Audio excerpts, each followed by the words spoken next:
ආයුබෝවන් අරුණ ඉබ්බා YouTube channel එකට ඔබ සාදරයෙන් පිළිගනු ලබනවා. ලංකාවේ පෞරාණික රාජධානි සංස්කෘතිය තුළ ජලයට හිමි වූයේ උසස් ස්ථානයකි. ජලය සමග බැඳී එම සම්ප්‍රදායේ සුවිශේෂ වූ නිර්මාණයක් ලෙස උල්පැන්ගේ සඳහන් කළ හැකි. උල්පැන් යනුවෙන් භාවිතා කරන්නේ භූගතව ස්වභාවිකව හටගන්නා පිරිසිදු ජලධාර හැඳින්වීමටයි. උල්පැන් ජලය සාමාන්‍යයෙන් ඊතා පිරිසිදු, සිසිල් සහ සෞඛ්‍යාරක්ෂිත ජලය ලෙස සලකන ලදී. එම ජලය එකතු කොට නාන කටයුතු සඳහා භාවිතා කිරීමට ඉදිකරන ලද ගොඩනැගිල්ල උල්පැන්ගේ ලෙස හැඳින්වේ. මේ සාමාන්‍ය ජනතාවට භාවිතයට නොදී රජතුමා සහ රාජකීය පවුලේ සමාජිකයන්ගේ භාවිතය සඳහා වෙන් වූ ස්ථානයක් ලෙස සලකනු ලබයි. මහනුවර රාජධානි සමයේ ඉදිකරන ලද උල්පැන්ගේ රාජකීය ජීවිතයේ ඊතා වැදගත් කාර්යයක් ඉටු කළ ගොඩනැගිල්ලක් ලෙස සැලකේ. දෙමහල් ගොඩනැගිල්ලක් ලෙස ඉදිකර ඇති මෙය වර්ෂ 1810 දී පමණ දේවේන්ද්‍ර මූලාචාරී විසින් ඉදිකරන ලද බව සඳහන් වේ. ලංකාවේ අවසාන රජවන ශ්‍රී වික්‍රම රාජසිංහ රජතුමා විසින් මේ ඉදිකිරීම සඳහා පූර්ණ අනුග්‍රහය දක්වන ලද බව සඳහන්ය. මේ ඉදිකිරීමට ප්‍රධාන හේතුව වී ඇත්තේ රජ බිසෝවරුන්ගේ ස්නානය සඳහා බවට විශ්වාසයක් පවතී.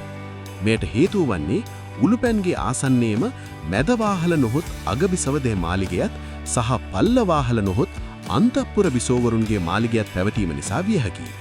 ඉහළ මාලයේ බිසෝවරුන්ගේ ඇඳුම් මාරු කිරීම සඳහා යොදාගත් බවට විශ්වාසයක් පවතී. උල්පැන්ගේ පිහිටා ඇත්තේ නුවර වැව හෙවත් කිරිමුහුදේ ඉවුර සමීපයේය. එහි පිහිටීම රාජකීය පවුලේ පෞද්ගලිකත්වය රැකෙන පරිදි සැලසුම් කර තිබෙන බව දක්නට ලගේ.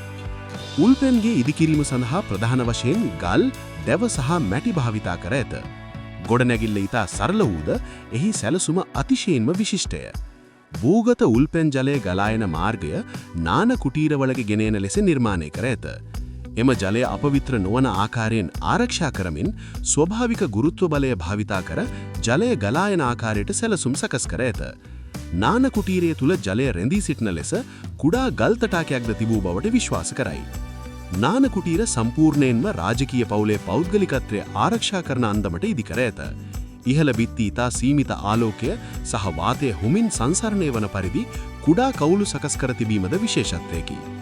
මෙහි සැලසුම් සකස් කර ඇති ආකාරය අනුව කුටීර තුල උණුසුම අඩු කර සිසිල රඳවා ගැනීමට හැකි වී ඇත. 1828 දී පමණ බ්‍රිතාන්‍ය ජාතිකයන් විසින් මෙම ස්ථානයේ ඇති ජල තටාකය සම්පූර්ණයෙන්ම පස් වලින් පුරවා වසා දමා එම ස්ථානයේ පුස්තකාලයක් ලෙස භාවිතයට ගන්නා ලදී. මෙම පුස්තකාලය පරිහරණය කරන ලද්දේ බ්‍රිතාන්‍ය ඉහළ රාජකීය නිලධාරීන් සහ බ්‍රිතාන්‍ය හමුදාවට අයත් නිලධාරීන් පමණක් වේ. අද වන විට උල්පැන්ගේ මහනුවර රාජමාලිගා සංකීර්ණය තුළ පුරාවිද්‍යා ස්මාරකයක් ලෙස සංරක්ෂණය කර ඇත.